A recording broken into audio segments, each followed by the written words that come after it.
Hi hello friends, சில்லா with Soumya. பொழுது நள்ளிரவை கடந்துச்சு. இரவும் இசையும் பாண்டிய அழகிகளுடைய ஆட்டமும் விருந்தும் மதுவும்னு எல்லாரும் உச்சத்தில் இருந்தாங்க. ஹிப்பாலஸுடைய நாவாயில திரையர்கள் உட்கார வைக்கப்பட்டிருந்தாங்க. அவங்க கிட்ட இருந்து கொஞ்சம் தள்ளி யவன காவல் வீரன் ஒருத்தன் நின்றுட்டு இருந்தான். காவல் வீரர்களுடைய கவனம் முழுக்க நாவாயில பொருள்களை ஏற்றுற ஆட்கள் மேல இருந்ததே தவிர கைகளை கட்டைகளுக்குள்ள பிணைக்கப்பட்டிருந்ததால திரையர்களை தனியா பாதுகாக்க வேண்டிய தேவை எதுவும் இல்லைன்னு நினைச்சாங்க. அங்க உட்கார்ந்துட்டு இருந்த நீலன் இதுக்கு மேலேயும் காலம் தாழ்த்த வேண்டாம்னு முடிவு பண்ணி அணில் எழுப்புற ஒலி போல நாக்க வச்சு ஒலி எழுப்புனான். திரையர்கள் யாருக்குமே ஒன்றும் புரியல. காலம்பனும் நீலன் என்ன பண்றான்னு கூர்ந்து கவனிச்சுட்டு இருந்தான். அந்த கூட்டத்துக்கு நடுவில் உட்கார்ந்துட்டு இருந்த பரம்புடைய வீரர்கள் 2 பேருக்கான ஒளி குறிப்பது. அவங்க தங்களுக்கான உத்தரவு கிடைச்சதும் வேலையை தொடங்கினாங்க. அவங்க கழுத்தை ஒட்டி வேர்க்கொடி ஒன்ன கட்டியிருந்தாங்க. அதை கொஞ்சம் கொஞ்சமா வாயில பிடிக்க முயற்சி பண்ணி நாக்கு நுனிக்கு கொண்டு வந்துட்டாங்க. அப்படியே மெல்லமா நுனி நாக்குல இருந்து உள்ள வாய்க்குள்ள இழுத்துக்கிட்டாங்க. இவங்க என்ன செய்யறாங்கன்னு திரையர்கள் புரியாம பார்த்துட்டு இருக்க பரம்பு வீரர்கள் 2 பேரும் கழுத்துல சுத்தி இருந்த அந்த கொடிய பல்லால கடிக்க ஆரம்பிச்சாங்க. அது நத்தை சூரியுடைய காஞ்ச இலைகளை கொண்டு திருகி கட்டப்பட்ட கொடி. நத்தை சூரிய மென்ன ஒருத்தன் கல்ல கூட கடிச்சு நொறுக்கிடுவான். அதனுடைய சாறு உருவாக்கும் வீரியத்துக்கு இணை இல்ல. சாறு பல்லடுக்குல இறங்க தொடங்கினதும் மாற்றங்கள் தெரிய தொடங்குச்சு. மேல்தாடை பற்களும் கீழ்த்தாடை பற்களும் நர நரன்னு கடிச்சு நொறுக்கிறத போல இருந்துச்சு. நீலன் ஆர்வமா அவங்களே பார்த்துட்டு இருந்தான். ஒரு கண பொழுதுல அது தொடங்குச்சு. அவன் முதல்ல அவன் கைகளில் பூட்டப்பட்டிருந்த மரக்கட்டையை கடிக்க தொடங்கினான். மிக கடினமான மரங்களை சோளத்தடையை கடிச்சு துப்புறத போல துப்புனான். காலம்ப நீங்க என்ன நடக்குதுன்னு இமைக்காம பார்த்துட்டு இருந்தான். அந்த 2 பேரும் அவங்க கூட வந்த எல்லாருடைய கட்டைகளையும் கடிச்சு துப்பிட்டு இருந்தாங்க. பரம்புடைய மற்ற 3 வீரர்களும் இடுப்பு துணியோட இணைச்சு கட்டப்பட்டிருந்த நார்கொடிய உருவி எடுத்தாங்க. அதெல்லாம் பால் கருண்டியுடைய காஞ்ச சக்கைகளை கயிறா திரிச்சு கட்டப்பட்டது. அந்த கயிறுகளை சின்ன சின்ன அளவுல பிச்சு ஆளுக்கு ஒன்னா கொடுக்கப்பட்டுச்சு. ஒருத்தன் பக்கத்துல இருந்த விளக்குல ஒரு கொடிய பத்த வச்சான். தீ பிடிச்சுக்கிட்டதும் எல்லாரும் அதுல இருந்து பத்த வச்சுக்கிட்டாங்க. நாவாயுடைய விளிம்பில இருந்து 20 பேர் தண்ணிக்குள்ள குதிச்சப்போ அவங்க எல்லார்கிட்டையும் பால் குருண்டி இருந்துச்சு. பொருட்களை ஏத்துறதுலே கவனமா இருந்த காவல் வீரர்கள் சத்தம் கேட்டு வந்து எட்டி பார்த்தாங்க. குதிக்கிறப்போ கையில இருந்த பால் குருண்டியை விட்டுட்டு தண்ணியில மூழ்கினவங்க மறுபடியும் எழுந்தப்போ எரிஞ்சபடி மிதந்துட்டு இருந்த பால் குருண்டிய கையில ஏந்தினாங்க. மற்ற 3 பரம்பு வீரர்களும் கழுத்துல இருந்த தாயத்தை பிச்சு எடுத்து வாயில போட்டு மென்னாங்க. தாயத்துக்குள்ள இருந்தது எல்லாம் பொறி துகள்கள். நல்லா மின்னதுக்கு அப்புறம் பால் குருண்டியில் ஏறிற நெருப்போடு சேர்த்து மூச்சு இழுத்து பொறித்துகளை நாவாய்கள் மேல உமிழ்ந்தாங்க. பொறித்துகள்ல நெருப்பு பட்டா போதும், அது அவ்வளவு சீக்கிரத்துல அணையாது. தண்ணியில மிதந்து ஊர்ன கட்டைங்க முழுசும் எரிஞ்சு அடங்கினா கூட பொறித்துகள்களுடைய தழல் அணையாது. ஒருத்தன் மாத்தி ஒருத்தன் ஊதி தள்ள பெருசு சின்னது, யவனர்களது தமிழ் வணிகர்கள்னு எந்த வேறுபாட்டுக்கும் இடமில்லாம மொத்த கலங்களும் பத்திட்டு எரிய ஆரம்பிச்சது. உள்ள விருந்துடைய மயக்கத்துல இருந்தவங்க யாருக்கும் வெளியே நடக்கிறது தெரியல. நிலை கொள்ள முடியாம தள்ளாடிட்டு இருந்த தங்களுடைய தலைவர்கள் கிட்ட செய்திய சொல்ல வீரர்கள் பயந்தாங்க. கோட்டை கதவை முழுமையா திறந்து விட்ட போதான் நிலைமையுடைய விபரீதம் புரிய தொடங்குச்சு. எங்கேயும் கதறல் குரல் மேலெழ ஹிப்பாலஸுடைய கண்ணில் பட்ட அந்த வெளிச்சம் இணையில்லா உயரம் கொண்ட அவனுடைய கப்பலுடைய பாய்மரம் எரிஞ்சதுதான். ஏறின மயக்கம் கனப்பொழுதுல இறங்குச்சு. பேரதிர்ச்சியோட துறைமுக மேடையை நோக்கி ஓடினான் ஹிப்பாலஸ். அப்பையும் நிலைமையுடைய விபரீதம் சுகுந்தருக்கு புரியல. தேரனுடைய மயக்கம் அவ்வளோ சுலபமா மீள விடாது. அதையும் மீறி ஹிப்பாலஸ் மீண்டதுக்கு காரணம் எரிஞ்சிட்டு இருந்தது கப்பல் இல்ல, அவனுடைய இன்னொரு உயிர். எங்கேயும் கூச்சலும் கதறலும் மேலெழ துறைமுக மேடை பகுதியை நெருங்க கூட முடியாதபடி பத்தி எரிஞ்சிட்டு இருந்தது. ஹிப்பாலஸ் தன் கண் முன்னாடி தன்னுடைய நாவாய் பத்தி எறிகிறத பார்த்தபடி நின்றுட்டு இருந்தான்.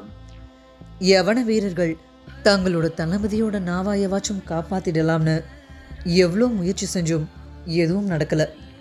நேரம் போக போக கரைக்கிட்டே நிற்க முடியல. மேல் மரங்கள் வெடிக்க தொடங்க கொடி மரங்கள்லாம் சரிஞ்சு விழுந்துச்சு. பாய்மர துணியும் காத்துல சாம்பலா பறந்துட்டு இருந்துச்சு. ஆடல் அழுகைகளோட உள்நரைக்கு போன சூழ்கடல் முதுவனுக்கு வெளியே கேட்கிற பெரும் கூச்சல் எதுவும் எட்டல.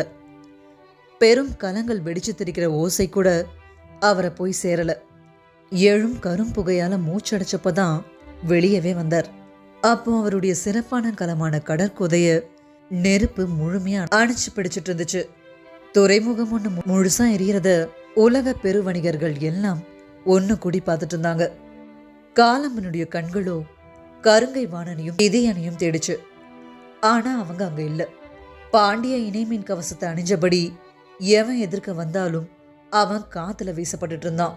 அருகன்குடி மக்கள்லாம் தெரிச்சு ஓடிட்டு இருக்க திரையர்கள் மட்டும் பாண்டிய கோட்டையை நோக்கி போயிட்டு இருந்தாங்க. வழியில இருந்த பெரும் சுவர் ஓரத்துல எரியோடிகள் சாட்சி வைக்கப்பட்டிருந்துச்சு. ஆழ்கடல் போற மீனவர்கள் பெரும் சுறாக்களை எரியோலிய எரிஞ்சே பிடிப்பாங்க. அது காலம்பன் கண்ணில் படவே அதை கைகள்ல எடுத்துக்கிட்டான்.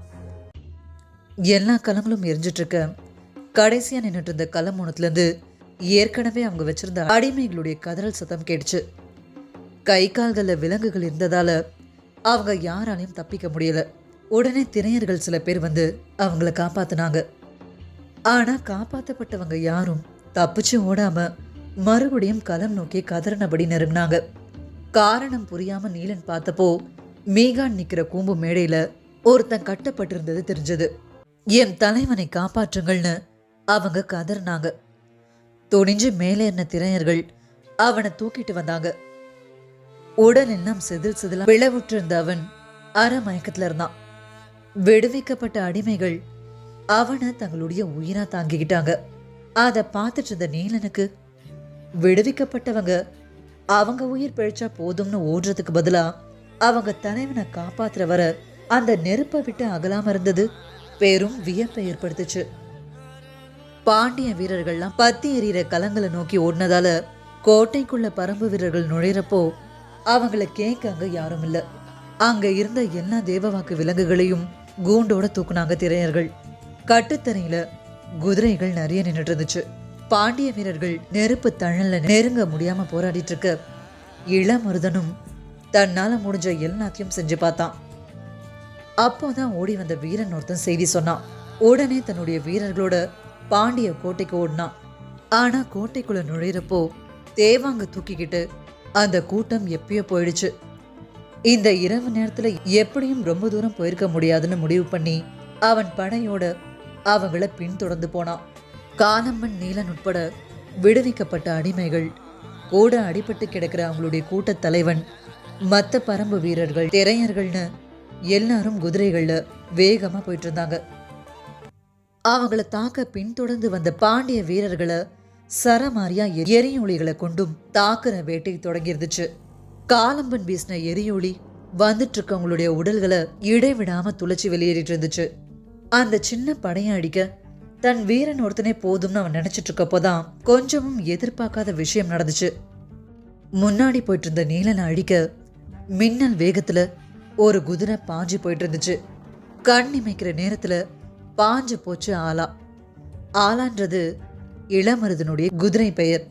உருவன வானோட இளமருதன் முன்னாடி பாஞ்சு போக காரணம் நீலன் முதுகுல கட்டப்பட்டிருந்த தேவாங்குடைய கூடை. எந்த காரணம் கொண்டும் அதை எடுத்துட்டு போக அனுமதிக்க கூடாதுன்னு வெறி கொண்டு தாக்கினான் இளமருதன். ஆலா பாஞ்சிட்டு போன வேகம் காலம்பனியே கொஞ்சம் முழுக்குச்சு. நீலனை நோக்கி வேகமா போக துடிச்சான். ஆனா இருட்டுக்குள்ள நடக்கிற மோதல்ல உருவங்கள் சரியா புலப்படல. அதனால எரியுளியையும் வீச முடியாத நிலை. கன நேரம் கூட காலம்பனால தாங்க முடியாம குதிரையை விட்டு பாஞ்சு ஓடனான். அப்போ கொஞ்சமும் எதிர்பார்க்காம வெட்டி வீசப்பட்ட தலை ஒண்ணு அவனை கடந்து போய் அந்த இருளுக்குள்ள உருண்டுச்சு. காலம்பன் அதிர்ந்து நின்னான். இருளுக்குள்ளந்து சீறி வெளியேறினது ஆலா. ஆலாவுடைய முதுகுல உட்கார்ந்திருந்தான் நீலன்.